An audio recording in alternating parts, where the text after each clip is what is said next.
13 years ago, on a humid October evening in Atlanta, Georgia, 28-year-old software engineer Jasmine Carter walked out of her downtown tech office for what would be the last time. Her keycard logged her exit at exactly 7:43 p.m. Her car was found the next morning in the parking garage, keys still in the ignition, purse untouched on the passenger seat. Jasmine had simply vanished into the digital heart of one of America's fastest-growing tech hubs, leaving behind nothing but questions and a family drowning in despair. Before we continue, subscribe and hit the notification bell. Here we reopen cold cases with respect and proof. The disappearance of Jasmine Carter sent shockwaves through Atlanta's tight-knit tech community and plunged her family into a nightmare that would consume 13 years of their lives. Her mother, Patricia Carter, a retired schoolteacher, became a relentless advocate, plastering missing person flyers across every corner of the city. Her younger brother, Marcus, then just 19, dropped out of college to help search for his sister. The police considered multiple possibilities: random abduction, workplace violence, even the theory that Jasmine had voluntarily disappeared to start a new life. But nothing made sense. Nothing explained how a brilliant, ambitious woman with deep roots in her community could simply evaporate without a trace.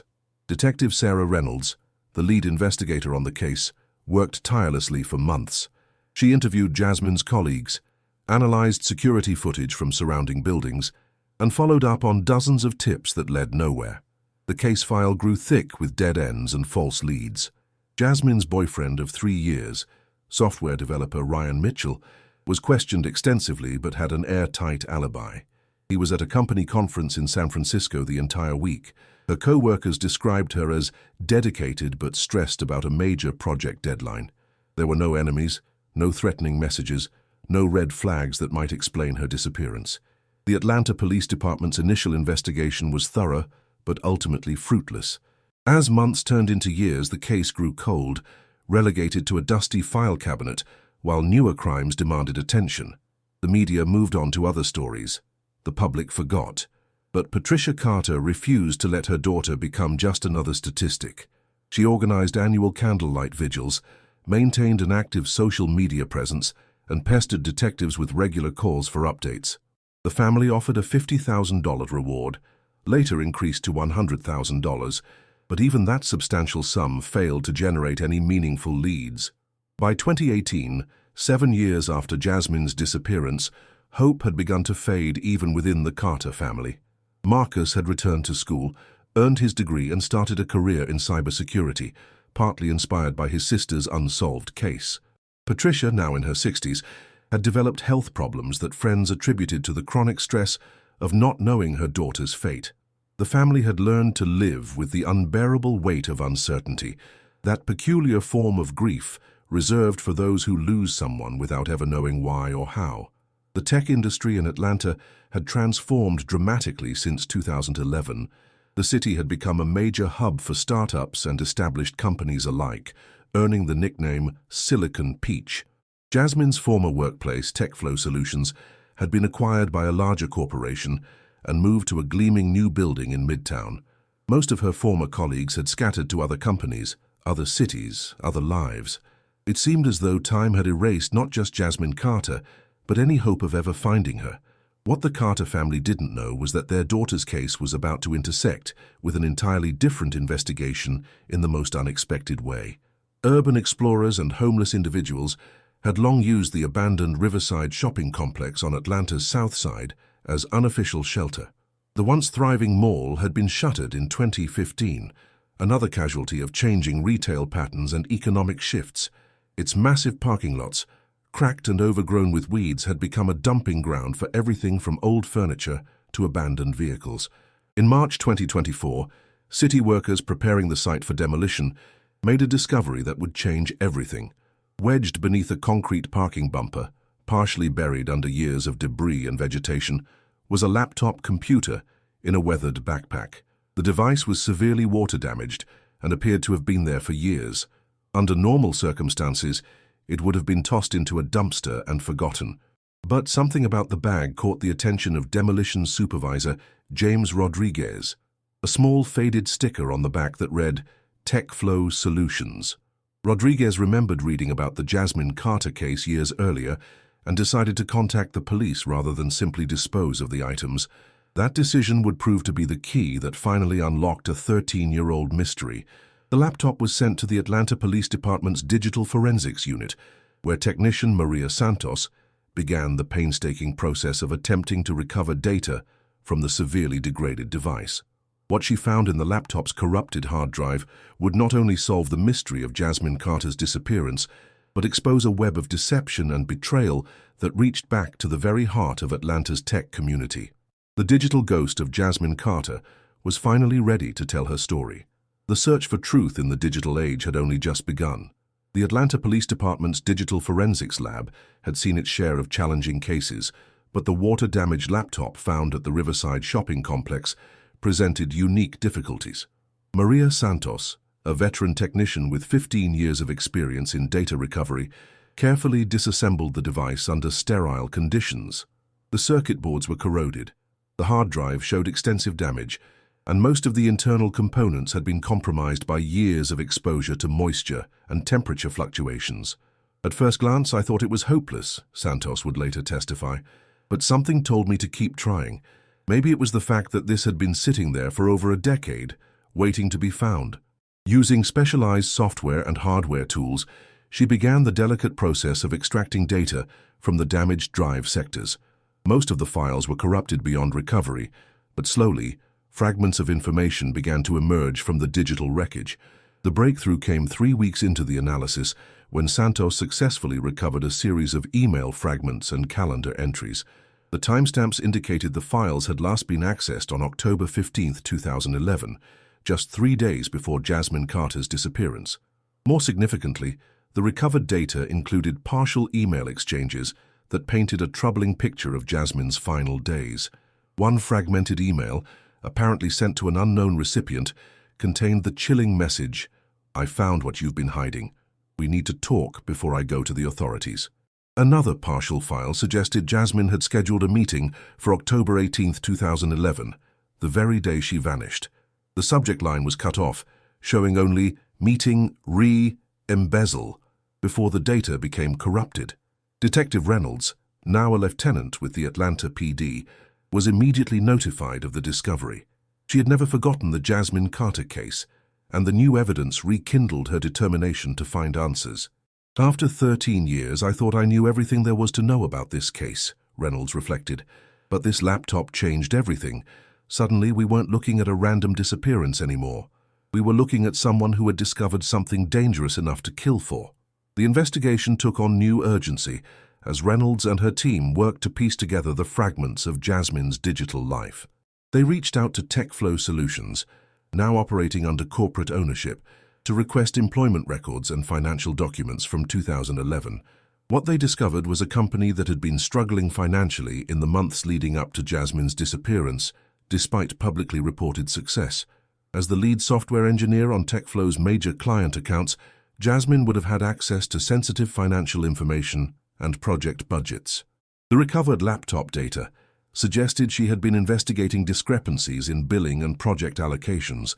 One partially recovered spreadsheet showed calculations comparing reported hours to actual work completed on various client projects.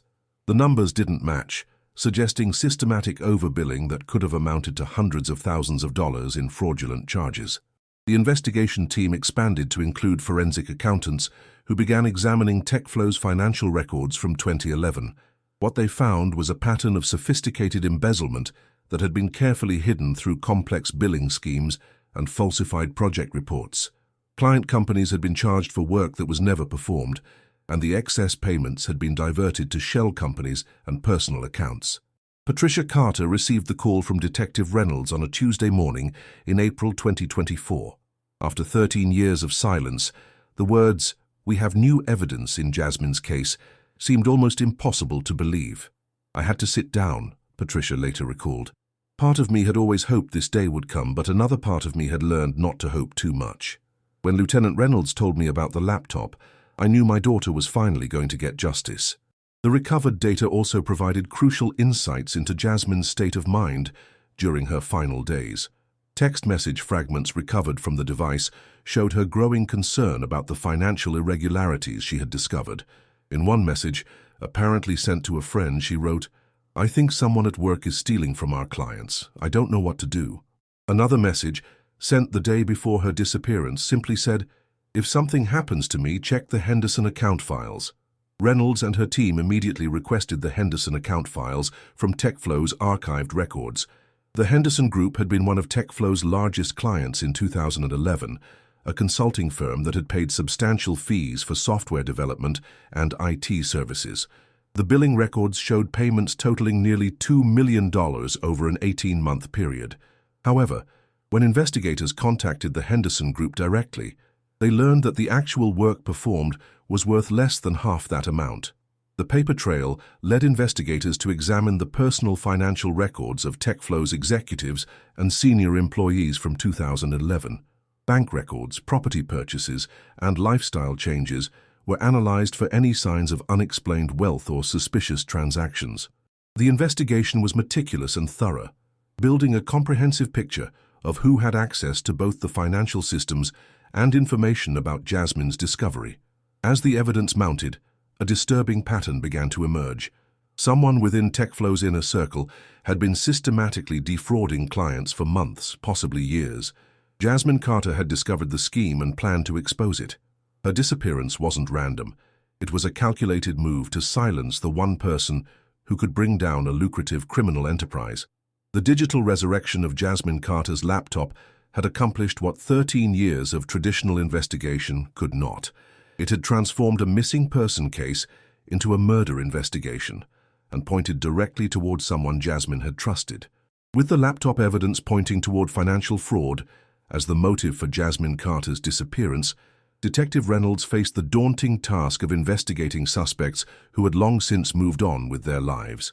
TechFlow Solutions' 2011 executive team consisted of 5 key players: CEO David Brennan, CTO Michael Torres, CFO Sarah Westbrook, VP of Operations Jennifer Kim, and Senior Project Manager Daniel Hayes.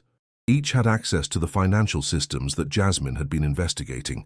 The forensic accounting team's analysis revealed that the embezzlement scheme was sophisticated and methodical, requiring detailed knowledge of both the technical and financial aspects of client contracts. Whoever orchestrated the fraud had to understand software development timelines, billing procedures, and client management systems. This level of access and expertise significantly narrowed the suspect pool. David Brennan, now 58 and running a successful consulting firm in Seattle, initially seemed an unlikely suspect. As CEO, he would have been the most visible target if fraud was discovered, making it risky for him to personally orchestrate such a scheme. However, investigators noted that Brennan had purchased a $1.2 million home in 2012, just months after TechFlow was acquired by a larger corporation. The timing raised questions about the source of his down payment. Michael Torres presented a more complex profile. As Chief Technology Officer, he had intimate knowledge of the company's systems and could have easily manipulated billing records. Torres had left TechFlow in 2013 and moved to Silicon Valley, where he co-founded a successful startup that was later sold for $50 million. His rapid career advancement and financial success made him a person of significant interest to investigators. CFO Sarah Westbrook's financial background made her another prime suspect. She would have had direct access to client billing systems and the accounting knowledge necessary to hide fraudulent transactions. After leaving TechFlow, Westbrook had taken a position with a major accounting firm in New York, where she had built a reputation as an expert in corporate financial systems. Her clean professional record seemed inconsistent with involvement in embezzlement, but investigators knew that successful white-collar criminals often maintained pristine public images. The investigation took an unexpected turn when Reynolds' team discovered that Jennifer Kim, the former VP of Operations, had filed for bankruptcy in 2013, just 2 years after Jasmine's disappearance.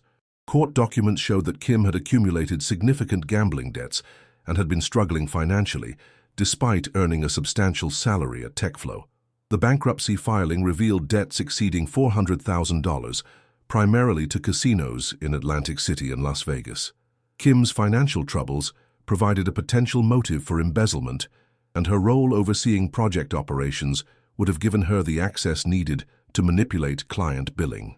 However, when investigators attempted to locate Kim for questioning, they discovered she had died in a car accident in 2019. The single-vehicle crash on a rural Georgia highway was ruled accidental, but the timing struck investigators as suspiciously convenient. Daniel Hayes, the former senior project manager, emerged as perhaps the most intriguing suspect. Hayes had worked closely with Jasmine on several major client accounts, including the Henderson Group project that had shown significant billing discrepancies. As a project manager, he would have been responsible for tracking actual work performed versus billed hours, giving him both the access and knowledge necessary to orchestrate systematic overbilling. What made Hayes particularly interesting was his behavior in the months following Jasmine's disappearance. Multiple former colleagues reported that Hayes had seemed unusually nervous and withdrawn after the initial police investigation. Sarah Martinez, a former TechFlow developer, told investigators that Hayes had approached her in November 2011, asking if police had questioned her about Jasmine's work on client accounts. "He seemed really anxious about it," Martinez recalled. "At the time, I thought he was just concerned about the investigation, but looking back, it felt like he was fishing for information." Hayes had left TechFlow in early 2012, citing personal reasons and a desire to pursue freelance consulting work. However, financial records showed that he had made several large cash deposits into his personal accounts during his final months at the company, totaling nearly $150,000. When questioned about these deposits, Hayes claimed they were payments from freelance projects, but he could provide no documentation to support these claims. The investigation team's analysis of phone records from October 2011 revealed another crucial piece of evidence. Hayes had received multiple calls from an unknown number in the days leading up to Jasmine's disappearance. The number was traced to a prepaid cell phone purchased with cash in downtown Atlanta. The phone had been used exclusively to contact Hayes and had been discarded immediately after Jasmine's disappearance. Reynolds began to construct a timeline of events based on the available evidence. Jasmine had discovered billing irregularities in client accounts, particularly the Henderson Group project that Hayes managed. She had confronted someone about her findings, possibly Hayes himself, and arranged a meeting for October 18, 2011. That meeting had somehow resulted in her disappearance. The laptop data suggested that Jasmine had been preparing to present her findings to authorities or TechFlow's executive team. If Hayes was responsible for the embezzlement, Jasmine's planned revelation would have destroyed his career and likely resulted in criminal charges. For someone facing financial pressures and potential imprisonment, silencing Jasmine might have seemed like the only option. As the investigation focused increasingly on Daniel Hayes, Reynolds realized they were close to solving a 13-year-old mystery. But building a case strong enough for prosecution would require more than circumstantial evidence and financial records. They needed to find Jasmine Carter herself. Daniel Hayes had built what appeared to be a successful consulting business in the years following his departure from TechFlow Solutions. Operating from a modest office in Marietta, just north of Atlanta, Hayes specialized in helping small tech companies optimize their project management and billing systems. The irony was not lost on Detective Reynolds. A man suspected of embezzlement now made his living advising others on financial efficiency. When Reynolds and Detective Marcus Thompson arrived at Hayes' office on a crisp morning in May 2024, they found a man who seemed to have aged well beyond his 47 years. Hayes was thin, nervous, and displayed the telltale signs of chronic stress: dark circles under his eyes, fidgeting hands, and a tendency to avoid direct eye contact. His office was meticulously organized, almost obsessively so, with client files arranged in perfect alphabetical order and a desk so clean it appeared barely used. "I've been expecting you," Hayes said quietly, when Reynolds introduced herself and explained the reason for their visit. "Ever since I heard about the laptop being found, I knew someone would come asking questions." His admission surprised the detectives. Most innocent people would have expressed shock or curiosity about such a development. Hayes' resignation suggested the weight of 13 years of guilt. During the initial interview, Hayes maintained that he had no knowledge of any embezzlement scheme at TechFlow and claimed his relationship with Jasmine Carter had been purely professional.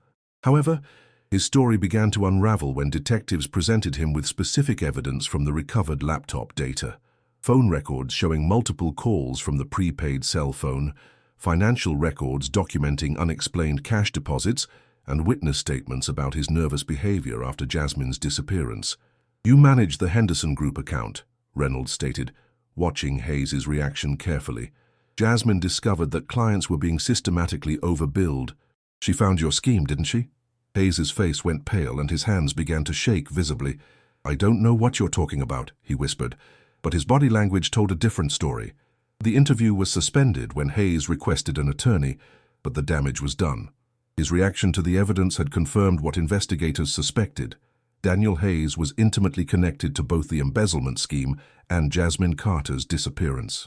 The challenge now was proving it beyond a reasonable doubt. While Hayes consulted with his legal team, Reynolds' investigation took an unexpected turn. A review of missing person cases from the same time period revealed that Jennifer Kim, the former VP of operations who had died in a car crash in 2019, had filed a police report in February 2012 claiming someone was following her. Kim had told officers that she believed her life was in danger because she knew too much about what happened to Jasmine. The report had been filed with the Gwinnett County Police Department, not Atlanta PD, which explained why it had never been connected to the Carter investigation. Kim had provided few details about the alleged threats, but she had specifically mentioned being afraid of someone from work who had everything to lose. The report was classified as a low-priority matter and was never fully investigated. Reynolds traveled to Kim's last known address and interviewed her former neighbors and acquaintances. What emerged was a picture of a woman living in constant fear during her final years. Multiple witnesses described Kim as paranoid and anxious, often checking her rearview mirror while driving and refusing to meet friends in public places. She had confided to her sister that she believed Jasmine Carter had been murdered and that she might be next because of what she knew. The most damning revelation came from Kim's sister, Linda Chen, who had kept a box of Jennifer's personal effects after her death. Among the items was a notebook containing what appeared to be financial calculations and dates corresponding to the Henderson Group billing irregularities.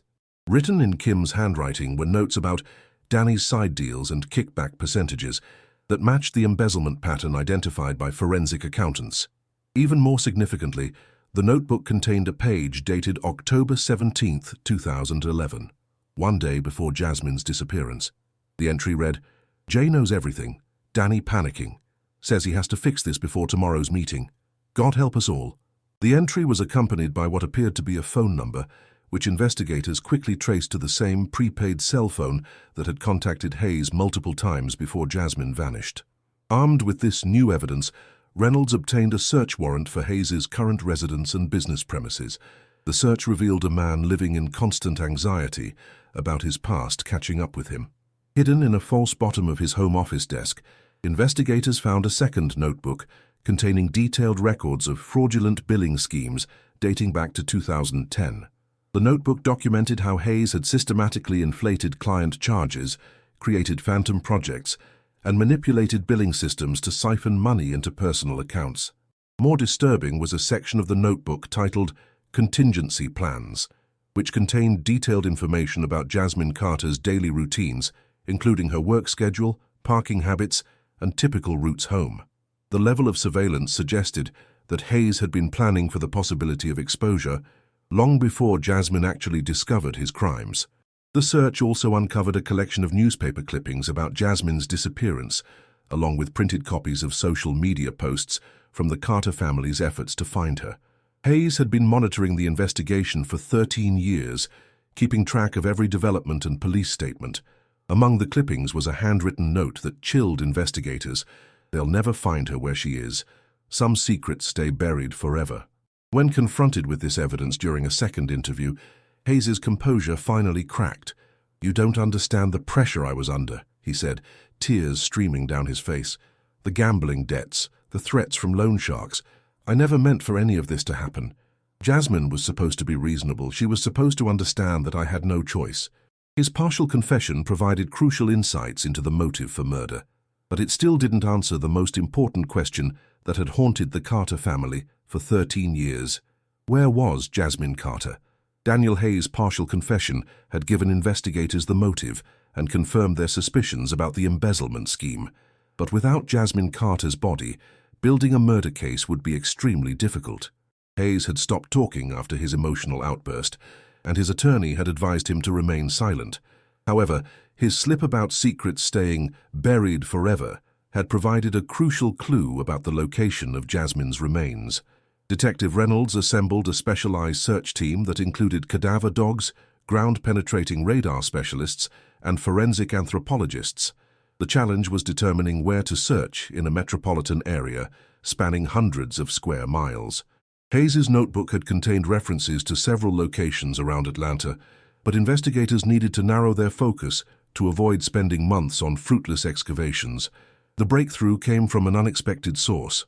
Marcus Carter, Jasmine's younger brother who had become a cybersecurity expert, had spent years analyzing every piece of evidence in his sister's case. When Reynolds shared Hayes's notebook contents with the family, Marcus noticed something that had been overlooked. Several of the location references in Hayes's notes corresponded to construction sites that had been active in 2011. "Danny always complained about the construction noise near our office," Marcus recalled during a family meeting with investigators. "He said it was ruining his productivity and that he wished they would just fill in those sites and be done with it." The phrase "fill in those sites" took on a sinister new meaning when investigators realized that several major construction projects had been completed in the months following Jasmine's disappearance. The team focused on 3 specific locations: a shopping complex foundation that was poured in November 2011, a residential development where concrete was laid in December 2011, and a highway expansion project that involved significant earthwork during the winter of 2011-2012. Each site represented thousands of cubic yards of concrete and soil that could have concealed human remains. The search began at the Brookhaven shopping complex, where construction records showed that a large concrete foundation had been poured on November 15, 2011, less than a month after Jasmine's disappearance. Ground-penetrating radar revealed several anomalies in the concrete structure, but subsequent core sampling showed only construction debris and normal foundation materials. The residential development in Dunwoody proved equally frustrating. The subdivision had been built on what was formerly a small farm, and the ground-penetrating radar detected numerous metal objects and soil disturbances that turned out to be old farm equipment and natural geological features. After 3 days of searching, the team found no evidence of human remains. The highway expansion project along Interstate 285 presented the most challenging search scenario. The construction had involved massive earth-moving operations and concrete work that had fundamentally altered the landscape. However, it was also the location that best matched Hayes's cryptic references to places where no one would ever think to look. On the 4th day of searching, cadaver dog Bella, a German shepherd trained specifically for detecting human remains in concrete, alerted to a specific section of retaining wall along the highway expansion. The dog's behavior was unmistakable. She had detected the scent of human decomposition within the concrete structure itself. Core sampling at the indicated location revealed traces of organic material that field tests suggested could be human remains. The decision was made to carefully excavate a section of the retaining wall using specialized equipment that could preserve any evidence contained within the concrete matrix. What they found on October 3, 2024, exactly 13 years and 15 days after Jasmine Carter's disappearance, would finally provide the answers her family had been seeking. Embedded within the concrete, investigators discovered human remains that were subsequently identified through dental records as those of 28-year-old Jasmine Carter. The discovery sent shockwaves through Atlanta's tech community and provided closure that the Carter family had never dared to hope for. Patricia Carter, now 71 and in failing health, was finally able to grieve properly for her daughter. "For 13 years, part of me always wondered if she might walk through that door," Patricia said through tears. "Now I know she's not coming home, but I also know she's finally at peace."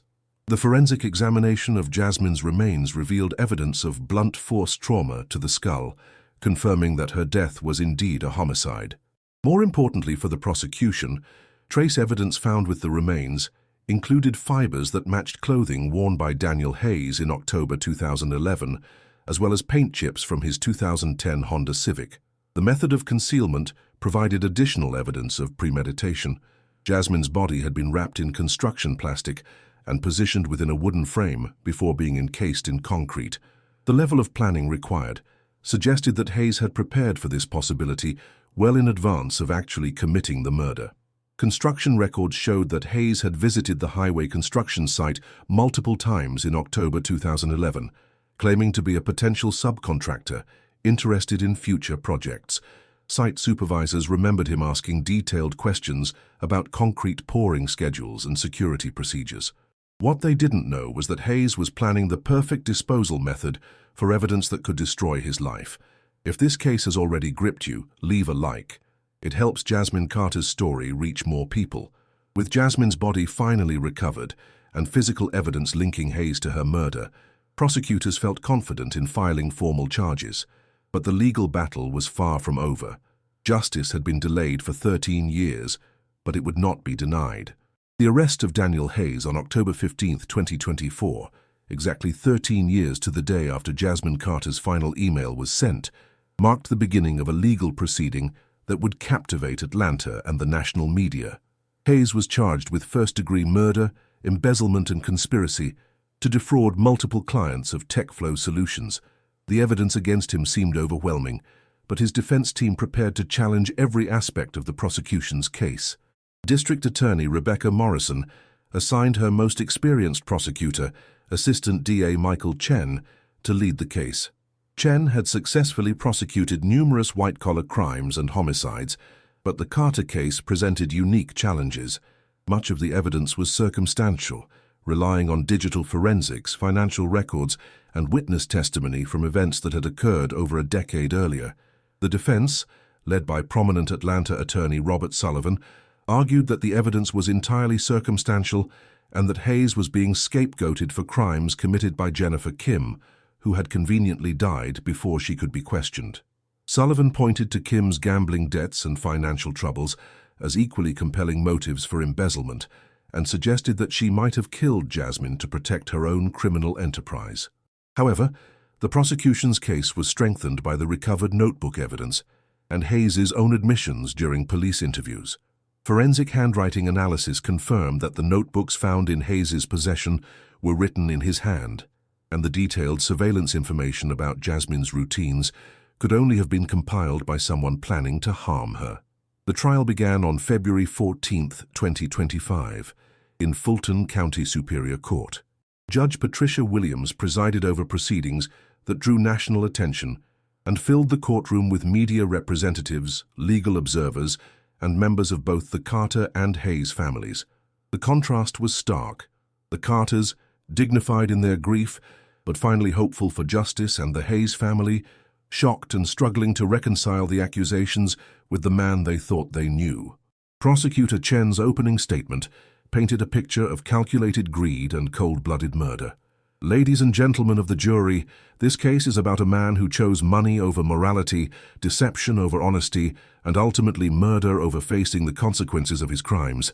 Daniel Hayes systematically stole from his employer's clients for over 2 years, and when Jasmine Carter discovered his crimes, he killed her to protect his secret. The prosecution's case unfolded methodically over 3 weeks. Digital forensics expert Maria Santos testified about recovering the laptop data and explained how the evidence pointed to systematic embezzlement. Forensic accountants presented detailed analyses showing how Hayes had manipulated client billing to generate hundreds of thousands of dollars in fraudulent charges. Former TechFlow employees testified about Hayes's behavior in the weeks before and after Jasmine's disappearance. Sarah Martinez, the developer who remembered Hayes asking about police interviews, described his obvious anxiety and suspicious questions. Construction workers from the highway project testified about Hayes's multiple visits to the site and his unusual interest in concrete pouring procedures. The most emotionally powerful testimony came from the Carter family. Patricia Carter, despite her failing health, took the stand to describe 13 years of not knowing her daughter's fate. "Every birthday, every Christmas, every time the phone rang, I hoped it would be Jasmine," she said, her voice breaking. "This man didn't just kill my daughter, he tortured our entire family for 13 years. Marcus Carter testified about his sister's personality and work ethic, painting a picture of someone who would never have ignored criminal activity. Jasmine had an almost obsessive sense of right and wrong. he explained. If she discovered that clients were being defrauded, there was no way she would have stayed quiet about it. That's exactly the kind of thing that would have motivated her to take action. The defense presented their case over 5 days, focusing primarily on challenging the physical evidence and suggesting alternative theories. They argued that the fibers found with Jasmine's remains could have come from any number of sources, and that the paint chips were too degraded to provide definitive matches. Expert witnesses testified about the limitations of forensic evidence that had been exposed to concrete and weather for over a decade. Sullivan's most compelling argument centered on the timeline of events. He pointed out that there was no direct evidence placing Hayes with Jasmine on the day of her disappearance, and that the prepaid cell phone calls could have been made by someone else using Hayes's identity. The prosecution wants you to believe that my client is a criminal mastermind, Sullivan argued, but the evidence shows a sloppy, desperate man who couldn't even hide his embezzlement from a junior engineer. However, the defense case was severely undermined when Hayes's own notebook was introduced into evidence. The detailed surveillance notes about Jasmine's routines, combined with the contingency plans section, suggested premeditation that contradicted the defense theory of panic-driven actions. The most damaging moment for the defense came during cross-examination of Hayes's character witnesses.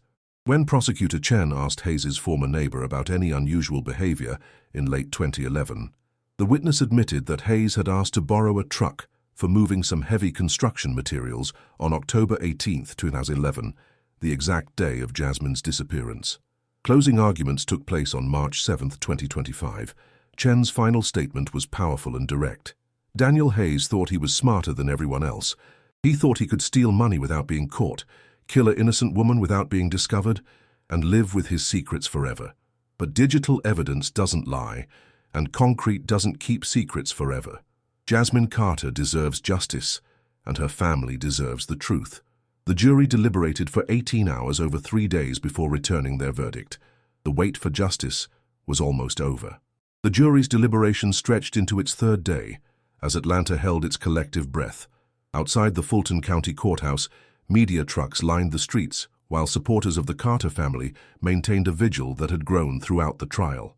Patricia Carter, confined to a wheelchair but determined to see justice for her daughter, waited in the courthouse cafeteria with Marcus and extended family members who had traveled from across the country to witness the conclusion of their 13-year nightmare.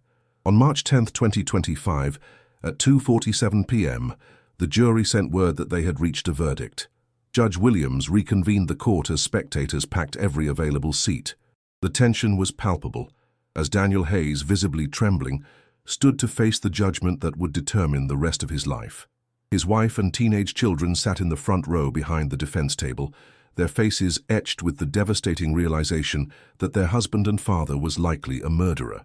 Jury foreman Robert Martinez, a retired engineer who had worked in Atlanta's tech sector, stood to deliver the verdict. His voice was steady and clear as he read the jury's findings. On the charge of murder in the 1st degree, we find the defendant, Daniel Hayes, guilty. The courtroom erupted in a mixture of gasps, sobs, and restrained applause from the Carter family supporters. The guilty verdicts continued across all charges: embezzlement, conspiracy to defraud, and tampering with evidence. Hayes collapsed into his chair, his attorney placing a supportive hand on his shoulder, as the reality of spending the rest of his life in prison became clear. Behind him, his wife Sarah Hayes broke down completely, her anguished cries echoing through the courthouse as she realized her family had been destroyed by secrets she never knew existed. Patricia Carter's reaction was a study in quiet dignity. Tears streamed down her face, but her expression was one of relief rather than triumph. "It's not joy I feel," she told reporters afterward. "Joy died with my daughter 13 years ago, but there is peace in knowing that justice has finally been served and that Jasmine's killer will never hurt another family." The sentencing phase began immediately, with both families presenting impact statements that highlighted the devastating ripple effects of Hayes's crimes. Marcus Carter delivered a powerful statement that captured 13 years of anguish. "You didn't just kill my sister, Mr. Hayes. You killed my mother's hope, my father's faith in justice, and my own ability to trust people. You stole 13 years of birthdays, holidays, and milestones that Jasmine will never experience. You turned our family gatherings into memorial services and our dreams into nightmares." The The Carter family's victim impact statements were emotionally devastating, but it was Hayes' own family that provided some of the most heartbreaking testimony. His 16-year-old daughter, Emma, took the stand to describe learning that her father was a murderer. "I keep thinking about all the times he helped me with homework, came to my soccer games and told me he loved me. How do you reconcile that with knowing he killed someone's daughter? How do I trust my own memories when they're all built on lies?" Judge Williams sentenced Hayes to life in prison without the possibility of parole for the murder conviction, plus an additional 25 years for the financial crimes.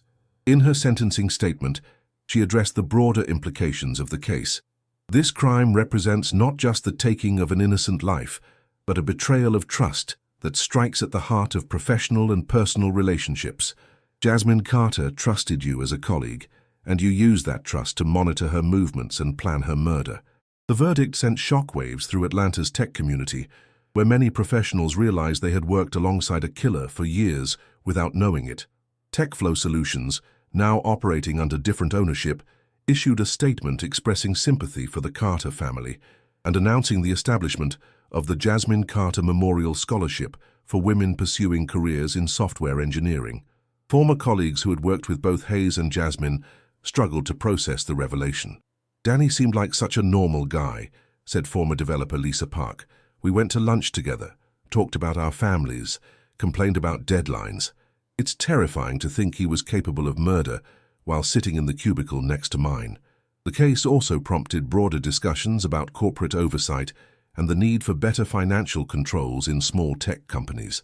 Several Atlanta firms announced new policies requiring dual approval for client billing and regular audits of project expenses. The Georgia tech community, where Jasmine had earned her engineering degree, organized memorial events celebrating her life and calling for increased awareness of workplace safety issues. Detective Reynolds, now eligible for retirement, announced that the Carter case would be her final investigation. "In 30 years of police work, I've never seen a family show more grace and determination in the face of unimaginable loss," she said. "Solving this case wasn't just about justice for Jasmine. It was about proving that we never give up on victims or their families, no matter how much time passes." The conviction brought national attention to the importance of digital forensics in solving cold cases. Maria Santos, the technician who recovered the crucial laptop data, was invited to speak at law enforcement conferences across the country about the techniques used to extract evidence from severely damaged devices. "Technology may enable crimes, but it also preserves evidence that can't be destroyed," she explained. "Every device tells a story, and sometimes that story can bring justice to families who thought they'd never get answers." Hayes' conviction also led to the reopening of Jennifer Kim's death investigation. While the 2019 car crash was still ruled accidental, investigators acknowledged that Kim's prior statements about being in danger cast her death in a more suspicious light. "We may never know if Jennifer Kim was murdered or died in a genuine accident," Reynolds admitted. "But we do know she lived in fear because of what she knew about Jasmine Carter's fate." As the legal proceedings concluded, the Carter family faced the challenge of rebuilding their lives after 13 years, defined by uncertainty and loss. But first, they needed to hear the complete truth about Jasmine's final hours. 2 weeks after his conviction, Daniel Hayes made a decision that surprised even his defense attorneys. Facing life in prison without parole and having nothing left to lose, he requested a meeting with prosecutors to provide a complete confession about Jasmine Carter's murder. His attorneys advised against it, but Hayes insisted he needed to set the record straight before beginning his life sentence. The confession session took place on March 24, 2025, in a small conference room at the Fulton County Jail. Present were Prosecutor Michael Chen, Detective Reynolds, and Hayes' attorney Robert Sullivan, who attended reluctantly at his client's insistence. Hayes appeared dramatically different from the nervous, fidgeting man who had been arrested 6 months earlier. Prison had aged him visibly, but he seemed calmer, almost relieved to finally tell the complete truth.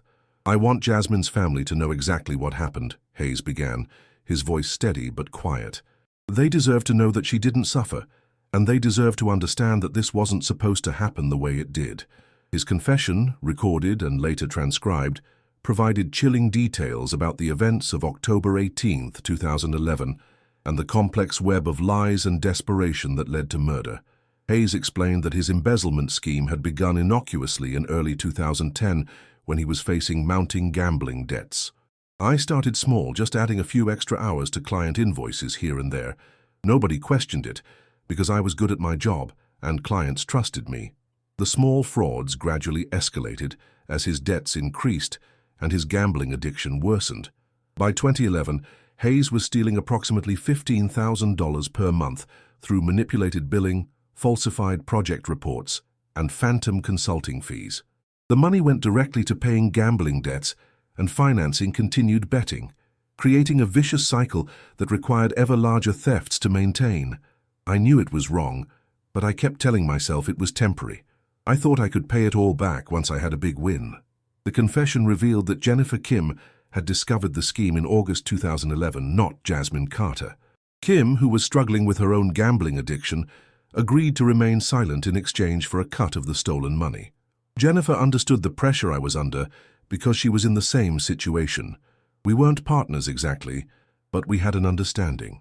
Jasmine's involvement began when she was assigned to audit project expenses for the Henderson Group account in September 2011. Her meticulous review of billing records and actual work performed revealed discrepancies that couldn't be explained by normal project overruns. Jasmine was too good at her job, Hayes said with bitter irony. She found patterns that nobody else had noticed.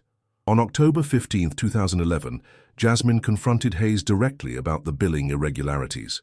Hayes initially tried to dismiss her concerns, suggesting that the discrepancies were due to accounting errors or miscommunication with clients. But Jasmine had done her homework too thoroughly. She presented him with spreadsheets showing systematic overbilling across multiple accounts and demanded an explanation. She said she was giving me one chance to come clean before she took her findings to David Brennan and the police, Hayes confessed. She scheduled a meeting for October 18th to hear my explanation. I had 3 days to figure out what to do.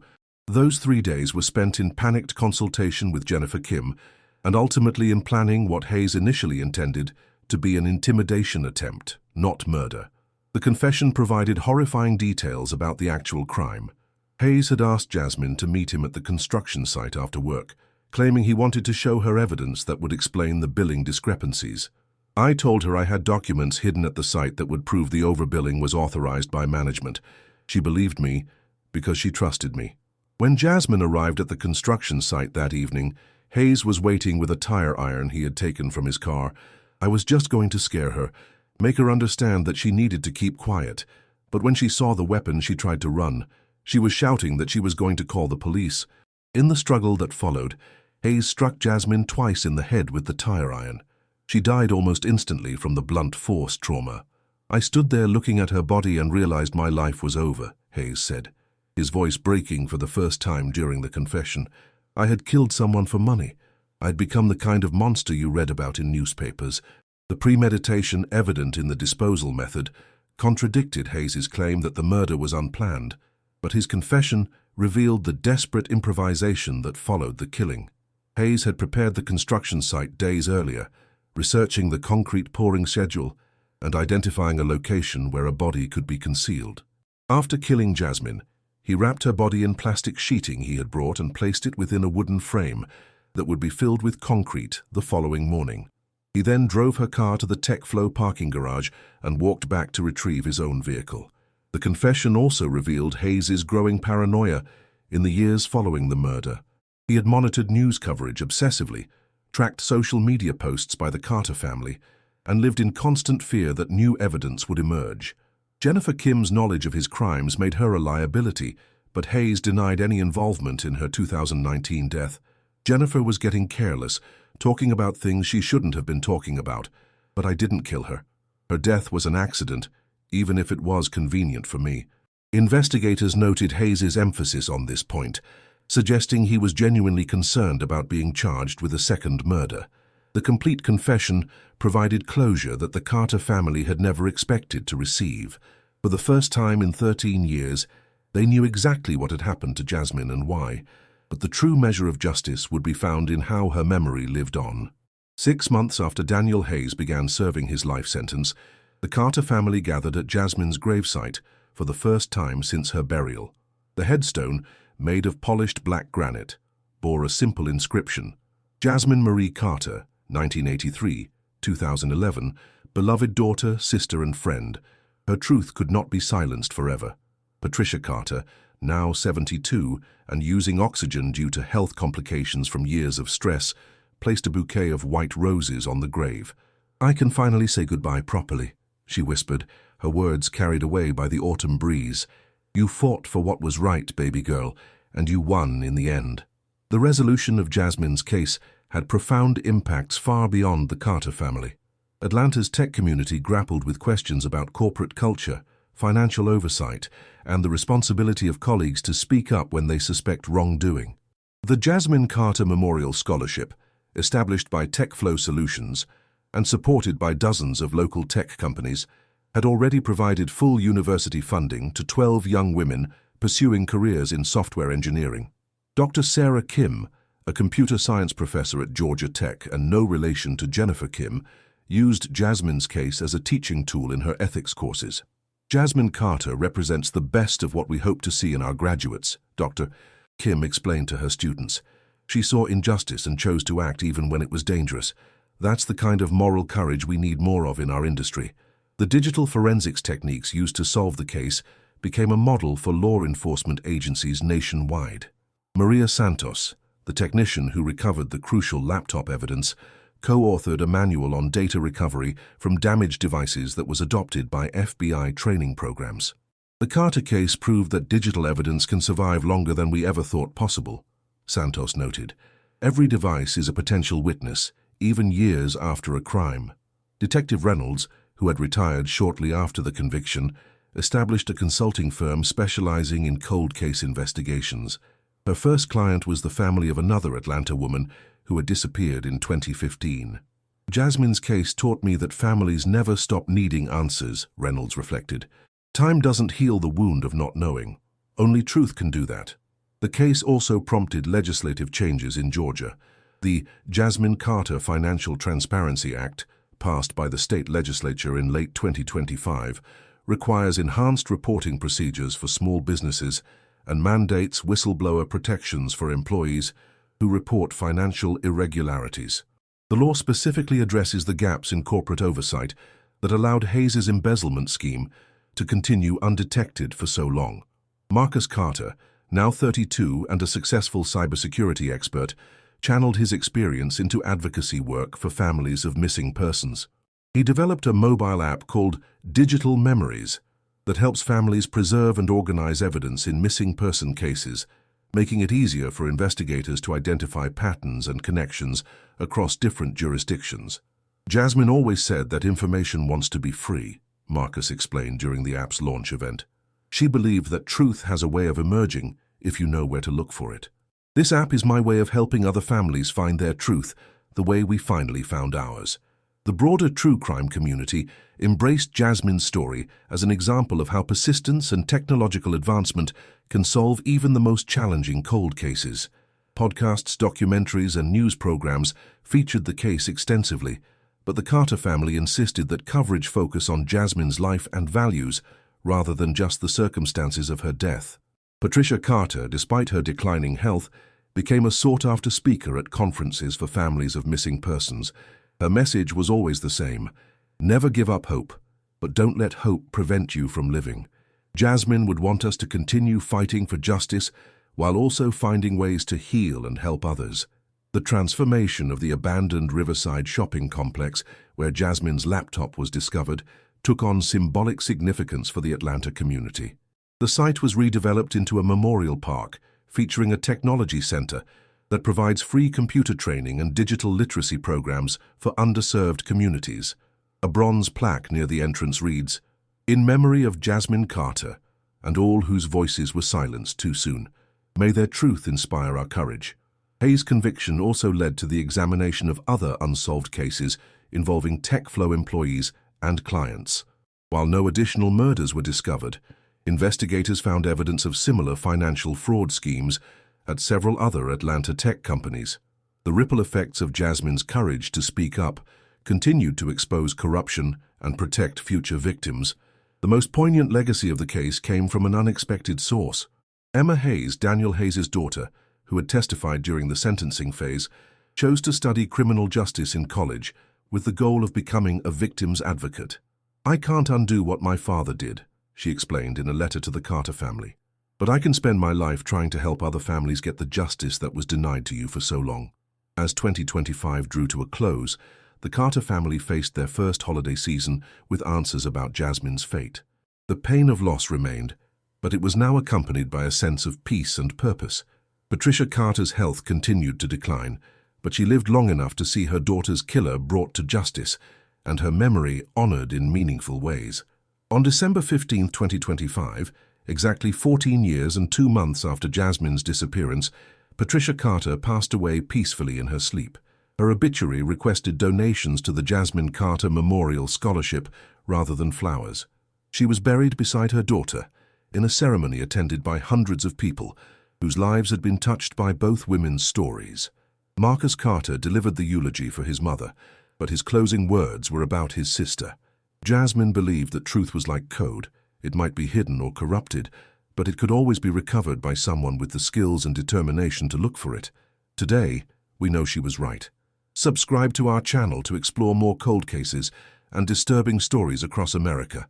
Thank you for following Jasmine Carter's story. We'll see you in the next video. In the digital age, some ghosts never truly disappear.